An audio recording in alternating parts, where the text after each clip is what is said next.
والذین کفروا وہ لوگ جو کافر ہیں، بعضهم اولیاء بعض، بعض ان کے خیر خواہ بعض کے، الا تفعلوا اے مسلمانوں اگر تم خیر خواہ ایک دوسرے کی نہ کرو، الا تفعلوا اگر تم ایک نہ ہو جاؤ، الا تفعلوا اگر تم ایک دوسرے سے دوستی نہ کرو، تکن فتنۃ فی الارض ہو جائے گا فتنہ بڑا زمین میں، اور فساد کبیر اور فساد بڑا۔ حدیث میں ہے جب تمہیں کسی نے رشتہ بھیجا اور اس کا دین تمہیں پسند ہے اور دنیا پہ اعتراض نہیں اور تم نے انکار کر لیا، تکن فتنۃ فی الارض وفساد کبیر، بہت بڑا فتنہ فساد ہو جائے گا، لڑکی بیٹھی رہے گی کوئی پوچھنے والا نہیں ہوگا۔ والذین آمنوا وہاجروا وہ لوگ جو ایمان لائے اور ہجرت کی، وجاہدوا فی سبیل اللہ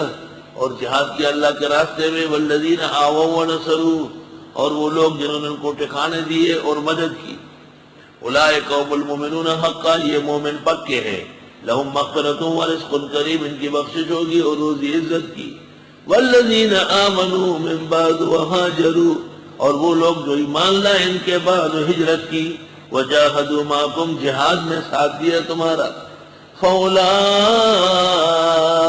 مِنْكُمْ بس یہ لوگ بھی تم میں سے ہیں، وَأُولُو الْأَرْحَامِ بَعْضُهُمْ أَوْلَى بِبَعْضٍ فِي كِتَابِ اللَّهِ اور اصلی رشتہ دار بعض ان کے زیادہ حقدار ہے بعض کے اللہ کے قانون میں۔